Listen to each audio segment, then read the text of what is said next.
right, all right. This ain't just a show. This is a platform. Veteran built, battle tested. Welcome to the MisFitNation. Yeah!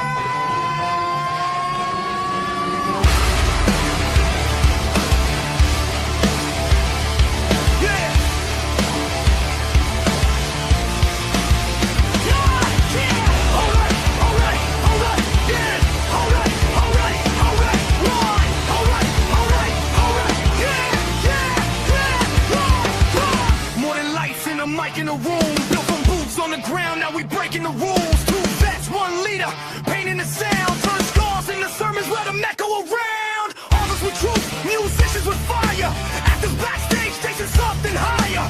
Entrepreneurs bleeding just to get ahead. If you fought for your dream, yeah, you are what you said. If they told you no, if you still came back, if you fell to your knees but you stayed on track, this is your voice, this is your flame. Say it loud, remember the name. No salvation, just elevation. We rise again. From the fight to the end. We are the MisFitNation. No damn labels, no damn cages. If you're still breathing, you belong. Turn it up. This is our song. Yeah. This is our song. Yeah. Veterans standing with ghosts in the chest. First responders running in while the world second guess. Gold star names carved deep in the soul. Your story ain't over, we carry the whole. Coaches teaching mindset, breaking the chains, turning barely alive into owning the pain. Truth over polish, scars on display. If it's real, let it bleed. That's the MisFit way. If it's heavy right now, in the dark feels cold. If it's heavy right now, in the dark feels cold. If it's heavy right now, in the dark feels cold. It's Aubrey right now. We're the more than you know. 9888, don't walk alone. Veterans press 1, bring it home. Don't trade forever for tonight. You're still needed in this fight. We're the MisFitNation, built from scars and dedication. We rise again. From the fight to the end. We are the MisFitNation. Every voice is vindication. From the silence to the scream, we're strong. Welcome home, you belong. You belong. You belong. Oh wait, you. Oh wait, you belong. Woo! All right. Welcome back to the MisFitNation in your Thursday after dinner edition. Thanks for taking some of your time tonight to hang out with us. We know you got other places you can be, but you choose to earn those frequent flyer miles right here. And tonight we're going to have a good one. But first, we'll pay our respects to those we lost in Kuwait over the weekend. There's 6 of them. I only have 4 of the names right now, but Captain Cody A. Cork, 35 of Winter Haven, Florida. Sergeant First Class Noah L. Tegens, 42 of Bellevue, Nebraska. Sergeant First Class Nicole M. Amor, 39 of White Bear Lake, Minnesota. Specialist Sergeant Declan J. Cody, 20 of West Des Moines, Iowa. And Major O'Brien is one of the other 2. Let's keep them in your thoughts and prayers as their families go through a sudden change, a life sudden change. They know they're going into inherent danger when they go to war. They don't expect to get this call. So let's think about them, their unit, as they stay in the fight and keep up with U.S. Central Command. As I told you, tonight we have a good one. We welcome United States Marine Corps veteran Clifton Maddox. He served our country from 2003 to 2010 with 4th GSP and 2nd Intelligence, working as an 0311 Infantry Marine, supporting joint task force missions on both the northern and southern borders, and deploying to Iraq. After leaving the Marines, he carried out the same commitment to service into civilian life, working as a contractor, realtor, husband, and probably the hardest job of all, being a father, while focusing on building stronger communities. He believes that the mission of service never ends, and tonight he joins us to talk about leadership, unity, family, what it means to keep building something better for the next generation. So without further ado, let's welcome in Clifton Maddox. Welcome, Clifton. Thanks, Rich. Thanks for having me. It's great to have you here again. Like I said, in the green room. Thanks for stepping up to the plate today. When I told you I didn't have a guest for tonight, you jumped right in and said, "Heck yeah, brother, I'll do it." And we appreciate that. And we were talking again in the green room about how we need to help each other grow the community and build the community. And this is just one of those ways. So thank you very much. Absolutely. And I So I love what we're gave building. I gave the elevator pitch speech about you there, Clifton.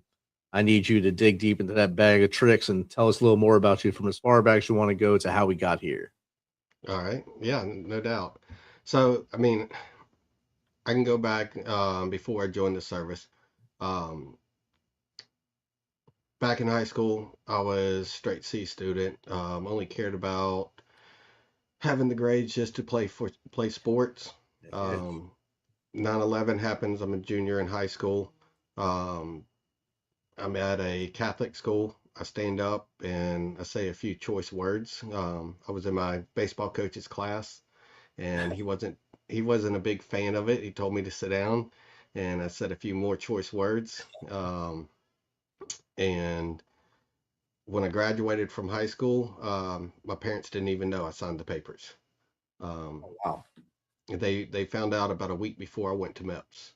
Um, at first, well, through it, they weren't happy. They wanted me to go to college, do all that. It's not that they had anything against it. It's right after 9/11. I mean, who wouldn't be scared with it, Right. as a father or a mother? Um, but now, if you were able to talk to my dad, he had told me, and so did my mom, it's the best thing that ever happened to me. So then I went off, joined the Marine Corps, went into the reserves, um, worked in so infantry, and then the 8621 is ground sensors. We put out seismic, acoustic, infrared imagery, SATCOM gear in the ground. Um, we used it on both the southern and northern borders in California, Texas, Montana, up in Blaine, Washington, catching illegal aliens and drugs coming across the borders, things like that. So we have real prac out. And then I got attached to Second Intel. Um, Found out that they were a lot more on the infantry side versus not on knowing as they weren't as trained as we were on the sensors aspect of things. Okay. So when we got deployed with them, there was a lot of, hey, how do you do this? How do you do that? That's going on. And when we got deployed, it's all of Second Intel with GSP. We didn't get your entire battalions over here or your entire teams over here. You had fire teams that were all throughout. I was in Alkine, but we were in Fallujah, Ramadi, um, just all over with it. And it's just four-man fire teams. One Humvee is all we had. And funny story about that Humvee. I'll get to it later. Always a funny story with a Humvee. Oh yeah. Um, but we over in Iraq, what we did a lot with is we monitored ID hotspots, roadways, outside of perimeter of base, and then HET personnel, things like that. So after my deployment, my girlfriend at the time, now my wife, I changed home address to North Carolina, went to college here, was a part of the football program here at ECU. And while there, I got to really, there's a ton of leadership skills that I learned from the military, but I mean, they were geared, there's different types of leadership traits and different types of directions that you can go as a leader. And I think always adding to that toolbox of hats that you can put on as a different leader um, is great for it. And I had the pleasure to work with Ruff and McNeil who's known as a father figure in the coaching football world. And seeing how he led young men, um, that that was really good. And his coaching staff was phenomenal. So working hand in hand with them added a lot more to that toolbox. So I um, bet that was amazing. it was. It was a lot. I mean, I mean, everyone that's we all have brothers and sisters in the service that if they called us or text us and asked for help, we'll drop anything that we're doing and we're on a plane, we're driving, we're doing whatever to get to them. Ralph's also one of those individuals. So, Outstanding. um, got out of the service, and took a lot of that skill, a lot of that discipline and that drive. Um, and in college as well. I was Dean's List, Chancellor List on honor roll all the way through college. Wow. So complete 180 Yeah. from high school. Got out or graduated and trying to figure out what I want to do. Wanted to go into coaching, but it just wasn't for me. With trying to start a family and everything, and because uh, that's one thing. Military's hard as far as changing your or uprooting your life and moving away, and going here and there. But coaching it's just as hard on a family. Um, you can be in a position and be the best wide receiver coach, but if that head coach gets fired, you're probably gone too. Yep. And you're just completely moving your family wherever the wind takes you at that point. Um, so that wasn't the path that I decided to go into. I'd always grown up in construction, and had a background of it. And my dad always and my mom always said that I don't want you to get involved in construction. I did everything that there was to stay away from it until probably about 7, 8 years ago. I mean, I did property management, I did real estate, and still doing real estate, and still doing property management a little bit. Did odd jobs, and everything, but then I finally went full in, with it with what I do now, building apartment complexes. So, um, and then I would, when the passing of Charlie Kirk with the situation that involved with all that, really was an eye-opening moment for me, and that's when I said, you know what, that's my enough's enough moment. I got to stand up. I got to. There's too much to divide. There's too much anger, hate in this world that we're living in, that I've I felt like I had fallen into that silent majority, and just if it doesn't affect my life, then so be it. Well, it's affecting everyone's lives. Just because it's not affecting mine, I felt like, seeing this in my eyes, Charlie losing his life just for his voice doesn't matter. All the other stuff is just noise. That's what it boils down to me. And I, I couldn't stand by anymore. Understood. I think that that gunshot awakened a monster in everybody that was just like you, sitting on the sidelines watching and saying, "Not my problem, not my problem," until you realize it is your problem. Just like Hmm. you did. You realized, hey, what if this happens closer to me and someone's talking that I love that's right next to me, and maybe someone doesn't like them, so they eliminate them. Yeah. That's not how we should live. We should find that place in the middle. There's always a place in the middle we can meet. And I think that's what this awakening is. Now you see all these other people that are now on college campuses following Charlie's way. They're going out there and they're trying to talk to the young Americans that are on these campuses, and maybe just have a common sense conversation. And I Yeah. think that's amazing that's happening. Yeah. And so our society is built on having those tough conversations. We're built on having the freedoms to have those differences of opinions, but we have to be able to communicate them. Right. And I don't believe right now that most of our society is able to. I know. I think at least 60% can't right now. And you can just go if on whatever platform is your favorite. You can go on and you can see the arguments on there that people just cannot talk to each other. Yep. I mean, most people can't do anything other than keyboard. Like if they were in public, there was no way they can have a conversation without getting irate over nothing. Yeah. And that, like you said, that's not how we are meant to be. We're meant to debate. Yes, we're not meant to just go irate right away. You're not supposed to agree. I should not agree with everything you say. You should not agree with everything I say, because then we're just robots at that point.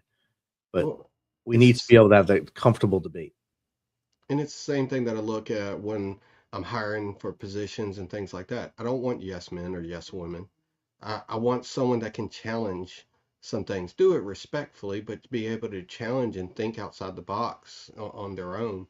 And that's what makes a better product. That's what makes a better society, and that what makes a better life. Yes, 100%. And I think what I liked about your bio is I think the first part of your bio right away mentioned family, and then what you do, family, husband, and that's a big thing. If you can put that family, because when you're in the Corps, when I'm in the Army, we don't put that first. It's there, but it's not first because we have something else in front of us. It's called the mission.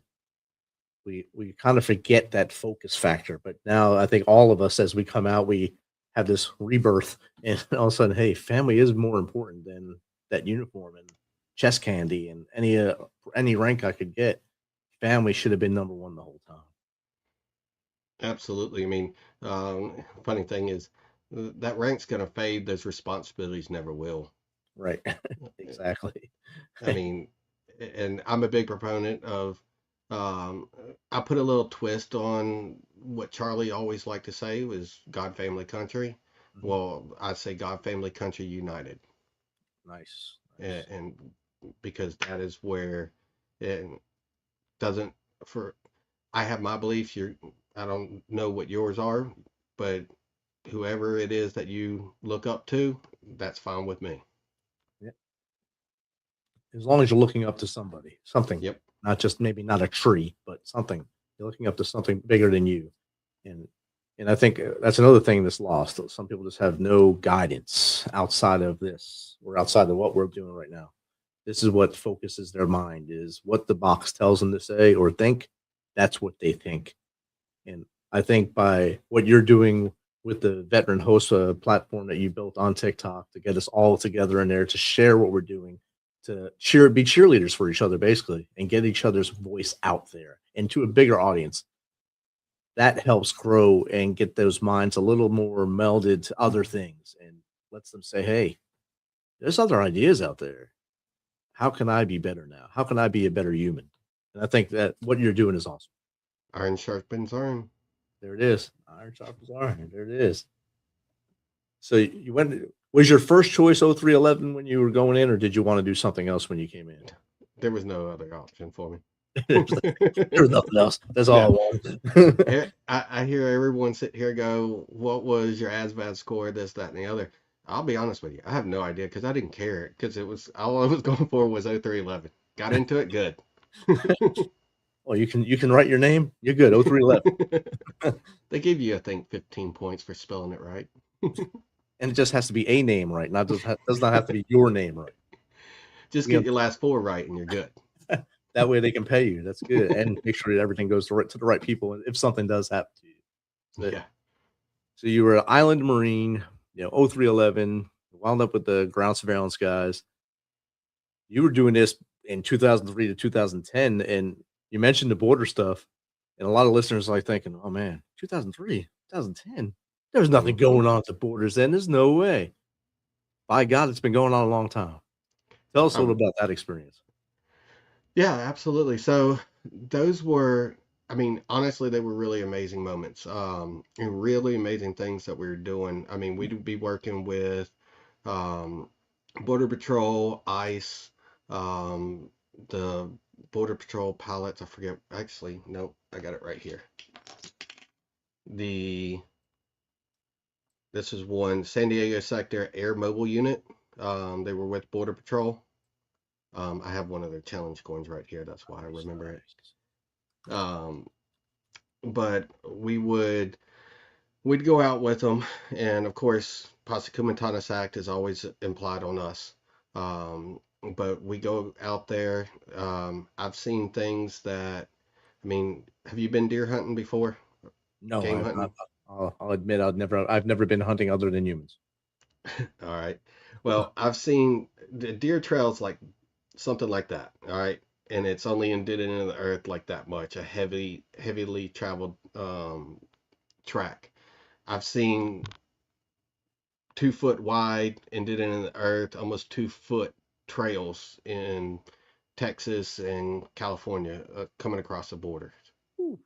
Um, but we would go out there, we'd set up our sensors, and then we go back and monitor them, and let Border Patrol know when, hey, we're getting hits in this, we're getting activations out here. Hey, we have imagery. I mean, the sensors are amazing what they are capable of doing back then. I can only imagine. I think the SATCOM stuff was just coming around when I was getting out for the last few years that I was getting out, and I'm pretty sure that they're upgraded it since then. But we'd catch that they go out there, they apprehend the individuals. We'd watch. We most of the time we could see it all happening on our sensors. Plus, we're sitting in there with them live in their what they would call a talk. Same thing with us. Um, and as they apprehend them and catching drugs, we caught in, I believe was it California or Texas?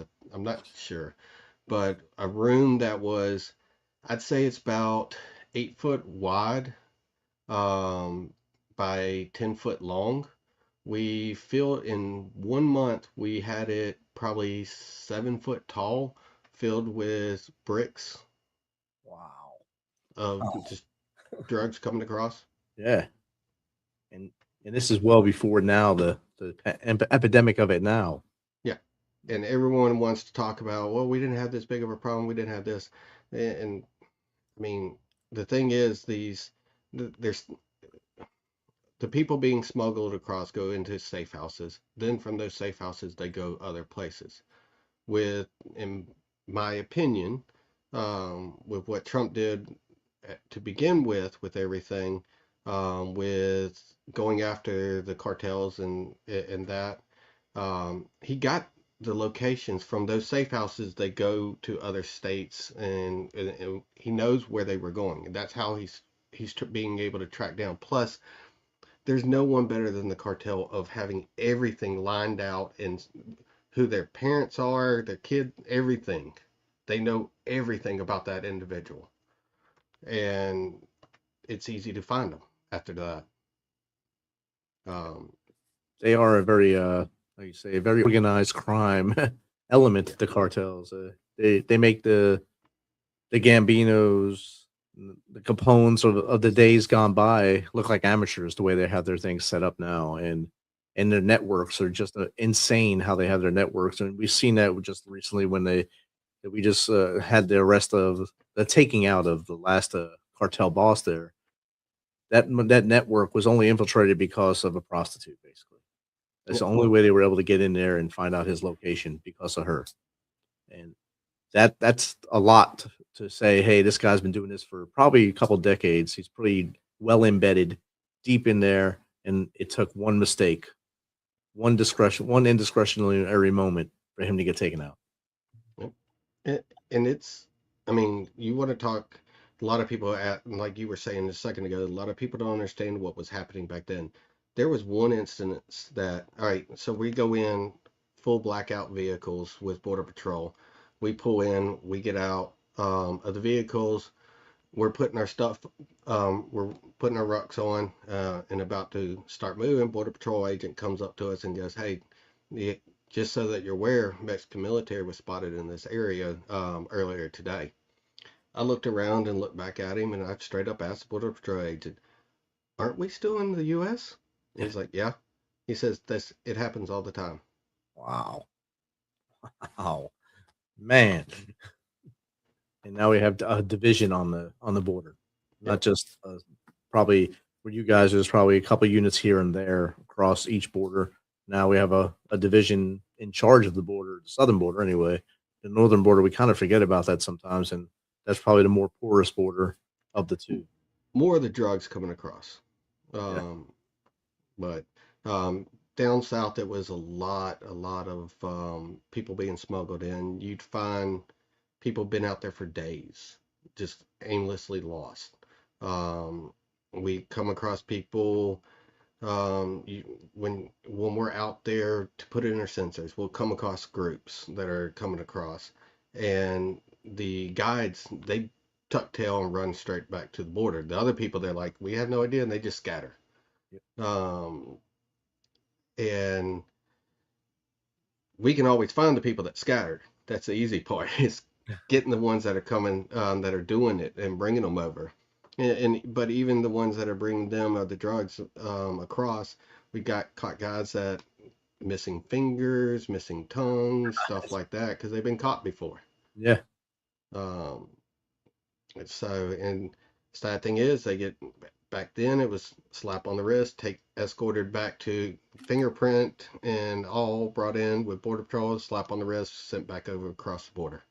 Wow. It's what I can you mean, do? that cycle didn't end then either. It went on. It still happens now. They get sent back across and they're right back in because they know the network to get back in. They know how to get back in this country. They want to be back in here because it's so much money for those organizations to have those people back on this side. So they will push them back in here to do their bidding. And like you said, they know their families. They know where their families are and what it means to them if they do something to them. So they'll do anything so their family doesn't get hurt. And it's a never-ending cycle right now. Yeah, and you can't say that, oh, that must have been when it first started and with it, because that's so long ago. Um, and these people even, I mean, they knew um, we wore our uniforms and everything when we were over there. Well, I take that, I take that back. We did in Texas and California. We did not in the northern borders because we stuck out like sore thumbs more there. We actually able to grow our beards and hair out there because small population towns. Um, but with when we caught one guy and he went into a culvert up under the road, and we're at one end and the other end, and we're trying to talk to him, and he's first thing he does is, oh my heart, because he knew posse comitatus, we can't do anything. Okay, so get him medical attention. Is the first thing that we have to do. Well, for us, it's, hey, Border Patrol, come over here. This guy, he's saying this. Y'all have fun. He's got a We're problem. going. But there's guys we chased across the border. They swam the Rio Grande, get out on the other side, and start flipping us off. And they're just like, we're like, we'll see you next week. You'll be back, and you're going to get caught again. Yep.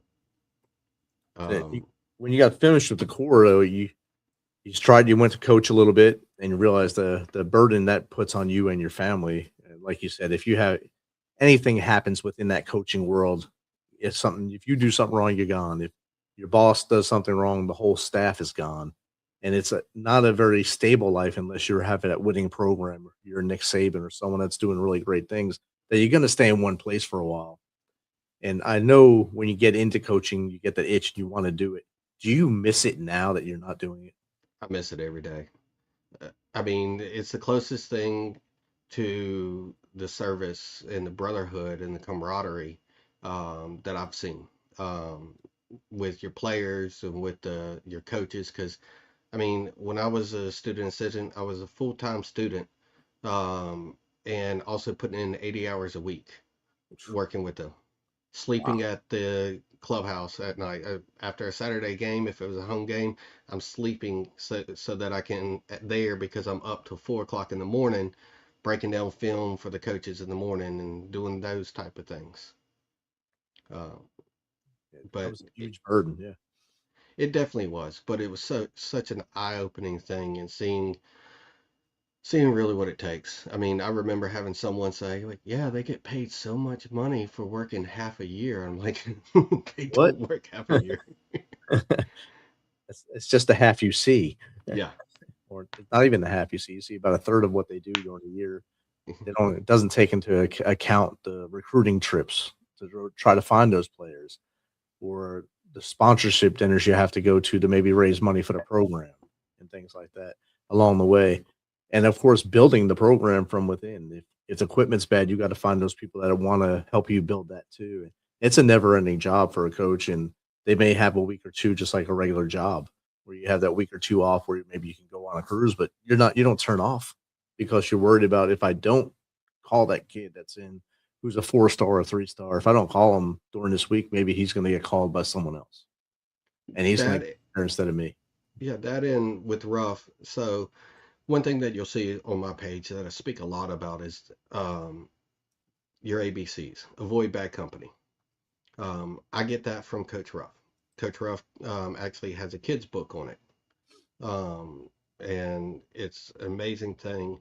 But he was known, like I said earlier, as a father figure, but he was able to take a 2-star or even a 2, 3, 4-star that comes from a single family or single parent family, rough childhood, problem kid, and he would mentor them and teach them and grow them into men. Because I mean, coming out of high school, I'll even say I was I was still a boy when I went into the service.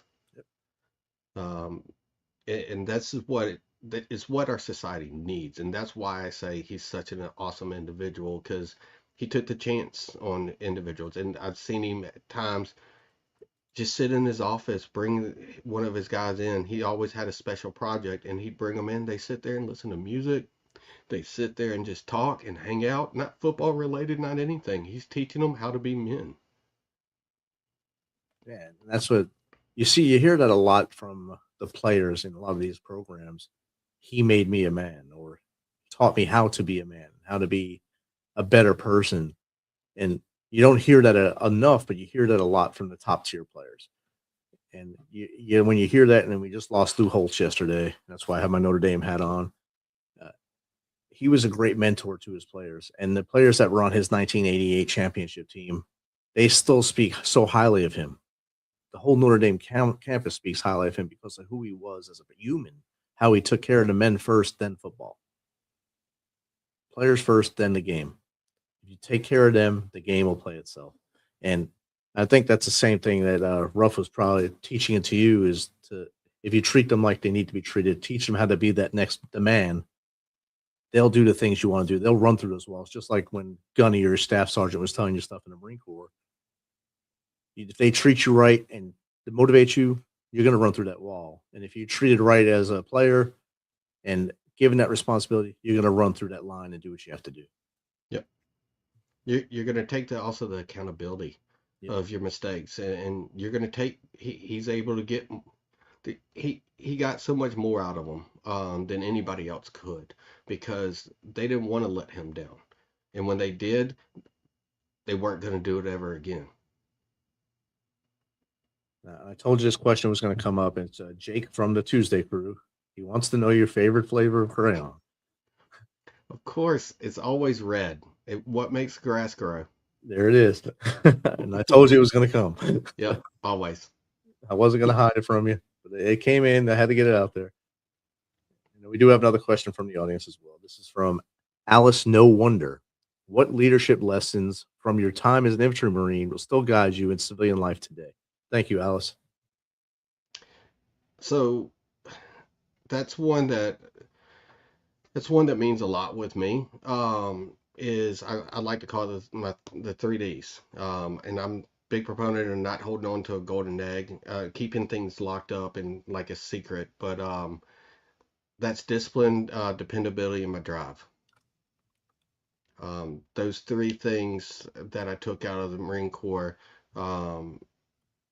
And it's not just the discipline to stay on task, stay on this. It's the discipline to take accountability for your own mistakes, and a discipline to learn your craft and learn from your mistakes.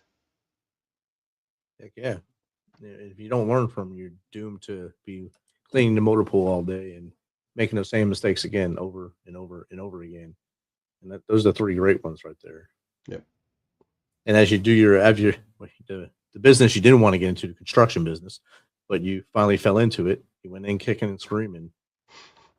As you use the 3Ds there, do you see your workers or your contractors that work with you? Do you see that kind of melting into them as well?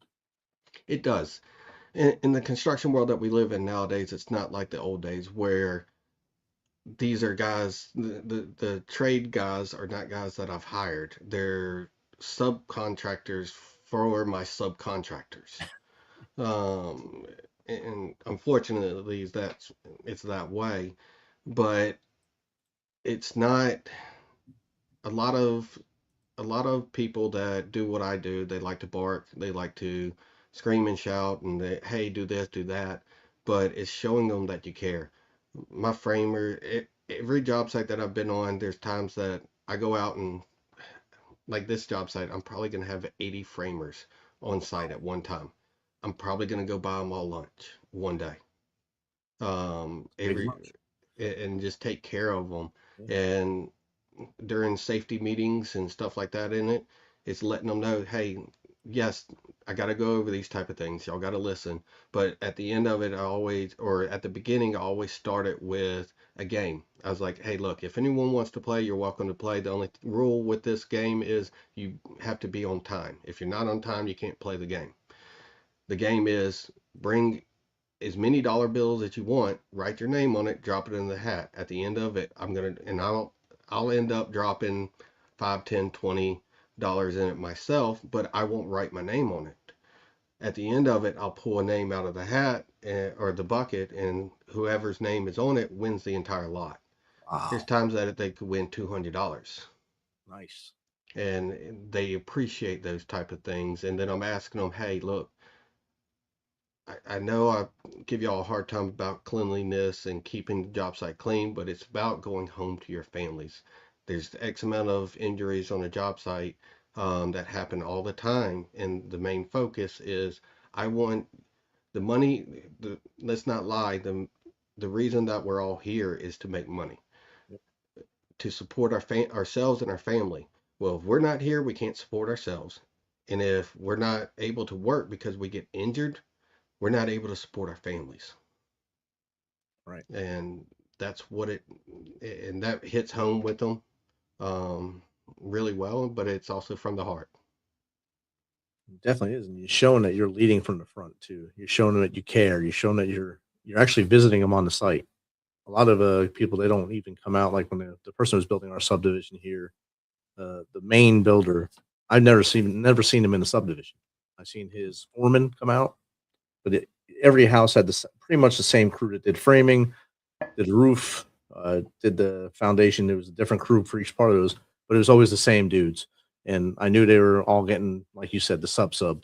They would come out, and those crews come out here. They'd have their music blaring. They'd have their little barbecue thing going.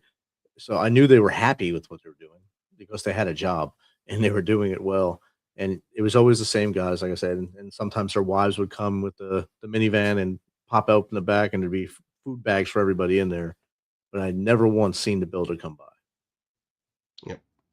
And I'm not scared to get my hands dirty. There's many times I'll go out there and they're like, well, we can't do this, we can't do that. And I was like, here, I'll show you. Let's do it. Do Yeah, it together. And they're like, oh, okay, that makes sense. All right, you can cool. do Carry anything. on. There's no I can't in there. You can do anything you want, and I think that's another problem with people. They when they move up, they forget where they come from sometimes, and you got to remember where you came from and how you felt when you were down there when people wouldn't step in and say and get dirty. And if you can't show the lead by that example of doing, who are you? What have you become? Well, it's like the old saying, everyone wants to be a leader, but not everyone wants to put in the work that it takes to become one. Exactly. We got another one in here. This is from, I'm trying to read the name. Uh, Nail them down. That's good for this field. How did your experience supporting the JTF missions and deploying to Iraq shape the way you view responsibility and unity? It's a good one.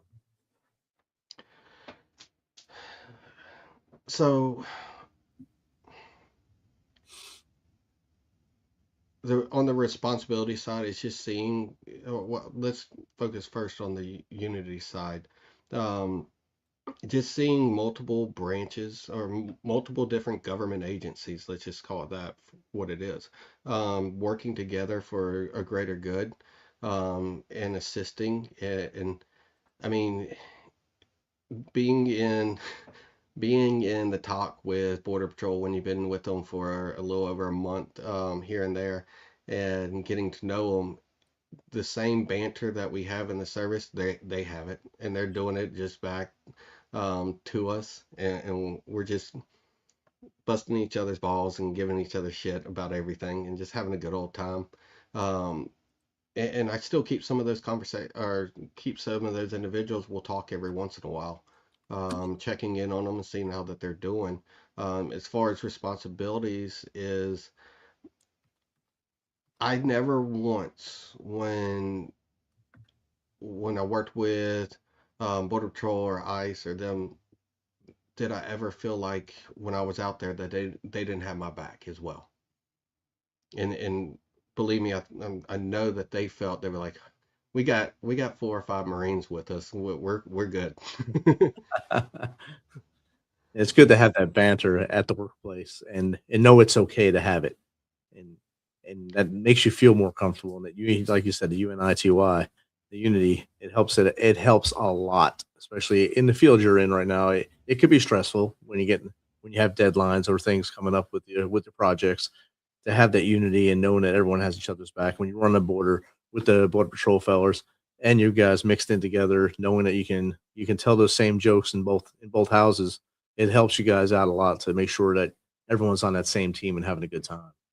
And on the responsibility on with being a civilian and doing what I do now, it's the same. It's there's not a I can't. There's not a, well, that's his job to do, Right. or that's below me. No, it's get the job done. That's what it boils down to. And I mean, there's bonuses. You can look at it and say, oh, you're doing it because of your potential bonuses at the end, this, that, and the other. No, I'm doing it because, hey, look, if we don't get this done, then my electricians can't come in, or so and so can't come in. They can't get rolling. Then it's going to set us back, and we're just going to have more and more problems. And then eventually, hey, now my job's on the line. That's right. And it becomes that domino effect at that point. And you just can't stop it until you put that foot through the wall and say, "Hey, we got to do this now." Absolutely. Another one popped in. This is from Murphy Hadalaw. That's a good one. What inspired your transition into building apartments and real estate, and how does that tie into your mission of strengthening communities? So, um, so I went back to the well of, so I graduated college with a, kinesiology and sports studies degree, um, that I'm using none of. um, Maybe the business administration, undergrad, but that's about it. Um, but I went back to the well what I'm comfortable with, and started back in doing with a small company doing remodeling work and stuff like and that. But I wanted to get a change. I wanted to get out, and I got into the property management. Being someone without property management experience, and at that time not being a realtor, I had to take what was out there. It's still a good job, but it was Section 8 housing, things of that nature. And then that's when I started seeing and where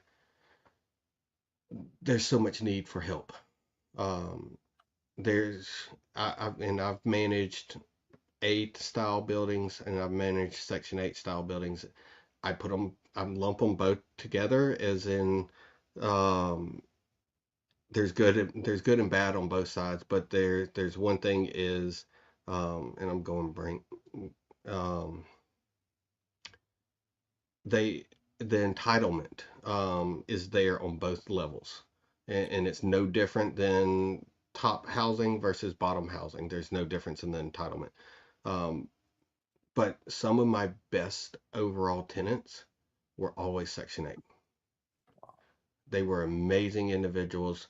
As I got further along in property management, there was individuals that I had a budget, and I would do cook Thanksgiving dinner for the community, and I'd smoke a turkey. They all come in and they would throw out a spread, and I had my four ladies that would decorate, do everything, and we had a blast. And I'd smoke a turkey for them, and host all these events for them, and it was just a great environment. And unfortunately, when I left, that property, a Section 8 property is only as good as any property is only as good as the management that's on site.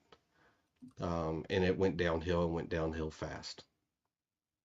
Um, and that's where I knew, okay, I've got something that I love doing, and I love assisting and helping others and building a community um, that supports one another and takes care of one another. Definitely, and that's a huge thing to have, that interlocking community support. And I like that you referenced that both sides had their people that were needy and wanting more than they, or just thinking they deserved more than that they had, or they wanted more and more and more and more. And you see that in all sides of life now, and you can see it on YouTube videos or Instagram shorts of people going to McDonald's and going crazy because they went to McDonald's instead of cooking at home and thought it would be a 5-star meal. And it's not. It's McDonald's. It's usually a kid that's cooking back there that has no idea how to cook or press the buttons and just sends it out to you. So you get what you get.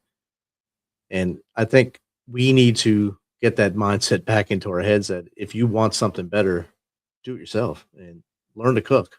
If you can cook better than that kid back there, cook at home and don't trash that kid. Absolutely. And I think that's the same thing you were kind of seeing with those on both sides of the fence there with the housing and dealing with the different types of people on both sides of it. And usually the people that want to live in a better place but live in that Section 8 maybe, they love what they have because that's all they have. And they are trying fighting tooth and nail to get out of there or saving every last penny. So they love everything they have. And when you were able to go in there and have those community meals and they would come out and decorate, that's because they love what you were doing and they love where they are. Well, and I think that the military first showed me is my first eye-opening experience. Yeah, I went public schools and stuff like that, but it's my first eye-opening experience of all walks of life. Yep. It's much pot. Just different types walks of life, but coming together for a greater good. And then obviously on deployments and seeing what what poverty really is. Um, and just knowing that I don't get me wrong, there's bad people in this world, but there's not there's not someone that's trying should never have to deal with that. Right. Exactly. And when you got into building the larger apartments, how many I guess units is the biggest you've done? So 120 is the largest, and they are tax credit or affordable housing as well, what we build. Okay. And where are these getting built at? All over Eastern North Carolina. All over East North Carolina. Okay. Yeah, I know here they pop them in and they're up to 300 units and they'll have everyone within there. They'll have Section 8 availability, but it's only on certain months or whatever that they'll open them up. But they have to fill out the high priced ones first before they do those. Yeah, it's a weird formula, but and they do say they have it. It's a lot of it also is income based housing, and I've worked on the property management side of it, so I've seen it and understand how it works. To say, um, so it's a it's a great program. There's so many great programs that are out there. The problem is not the program that's the problem, it's the people that take advantage of the program. That's the problem. Oh yeah. And like you said earlier, there's bad apples everywhere, and there literally is bad apples everywhere in every community, every culture. There's bad apples. You Every just gotta try profession. to weed them out. Every profession, yeah. Yeah. no matter where you look, there's going to be someone that's shady and doing something wrong, and they kind of ruin it for others. And it takes those who are doing the right things and living that in life by integrity to set things right and set things apart, so other people don't think we're all the same. Or lump everyone into that same notebook there. Absolutely. All right, we got two more questions popped in, then we'll start to our closing. This is from Still Here, Yo. You talked about no longer staying part of the silent majority. What moment pushed you to start speaking up with conviction? You already answered this earlier, but this is a late question, so go ahead. Yeah. So that was the Charlie Kirk's death, passing. Um, not it had nothing to do with what he stood for or his beliefs or anything. It's just the fact of someone's life being taken on for speaking their opinion. Right. Just giving their thoughts on something. And it's like we talked about this, I think 5 minutes earlier. So it it's something that I think we're both passionate about. And we fought for this freedom of speech. And if you can't speak the truth and have your opinion of stuff, then what are we? What have we become at that point? Yep. I start to wonder if parents are still telling their kids, sticks and stones may break your bones, but words will never hurt you. That would require them not just handing their kids a tablet. Or trying to have the school system teach them. Yes, and raise them, not just teach them, Yes. raise them. And, Well, yeah, that's where I was getting. Sorry. yeah, I mean, it's getting hard out there, and sometimes the belt has to come off now. I think, and we have to learn that way again, and maybe it'll right the ship a little bit. But Hey, I digress. yeah, in the backyard, he had a bamboo thicket. Oh man, go get your Learn quick. switch. Yeah, learn quickly. You don't want to get the little ones. You want the big, thick ones. Those little ones hurt. They hurt more. Yeah, Yes. of course. We got one last question in here. This is from where'd it go? There it is. Friends of you, as a husband and father, what values from the Marine Corps are most important for you to pass on to the next generation? Thank you, friends. Thank you. That's heck. You probably could have started with that question at the very beginning of the live, and we'd still be talking about it. Yes, sir. Um, but the biggest one that's hit me is, well, the biggest two is confidence and accountability. Definitely. I mean, both of those things with my son's age, those are two things that he struggles with, and he's a manipulator. So him being accountable for his actions and not being worried about it, and not going to get in. I mean, yeah, you might get in a little trouble, but it's going to be less trouble if you tell me and you're honest about it than it is if I find out that you've lied. Yeah, that's when it hurts more. I mean, Yeah. you learn more that way. Can't say hurt no more. Yeah. Well, that's when we'll just say that's when the bamboo comes out. That's when the bamboo arrives again. Definitely. Misfit Nation, thanks for hanging out with me and Clifton tonight. Clifton, thank you again for stepping up at a moment's notice, getting to that batter's box and hanging out with us. I have two more questions for you before we go. If anyone in the Misfit Nation wants to get in contact with you, what's the best way to do Um, what's your what's the easiest device that you have? I'll give you what.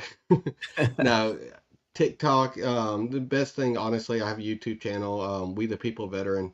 On all platforms: TikTok, X, YouTube, Instagram.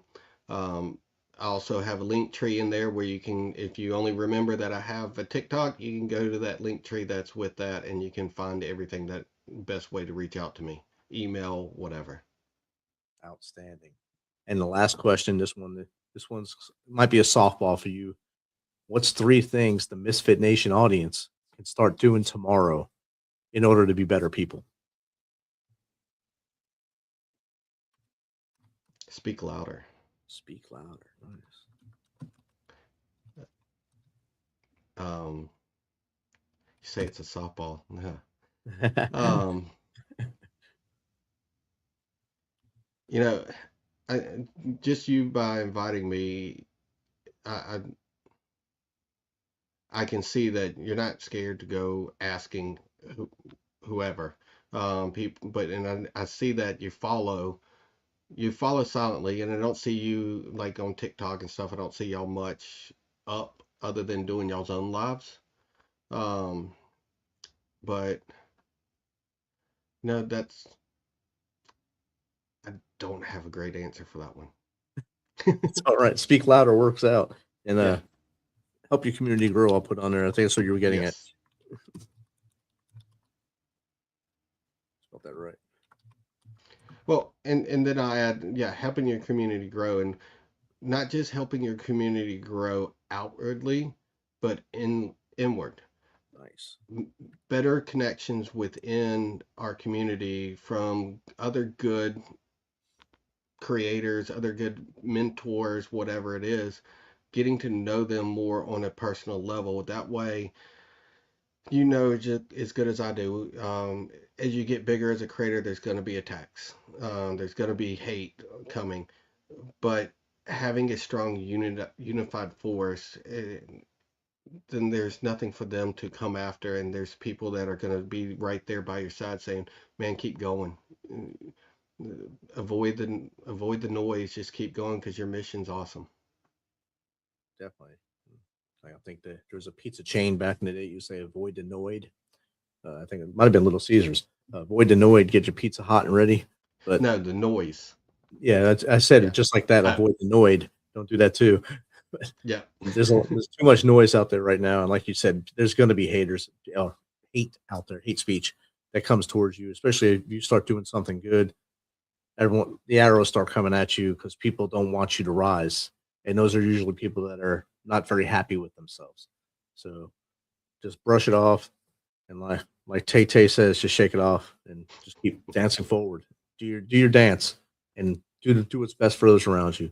Clifton, again, thank you for coming on tonight. Thank you for sharing your journey with the Misfit Nation. Thanks for having me, Rich. Misfit Nation, remember, a day tomorrow with you is 100% better than one without you. Do not let the darkness cave in on you. Think about those who are around you. They will miss you. They do love you.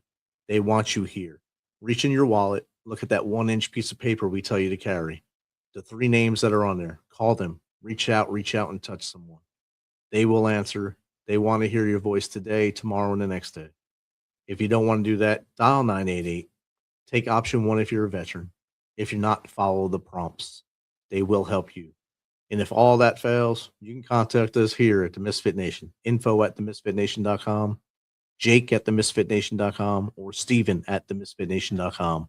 We will keep you on the line until someone local can come help you and make sure you're with us tomorrow. Till next time, be hungry, stay humble, and keep hustling, because we are.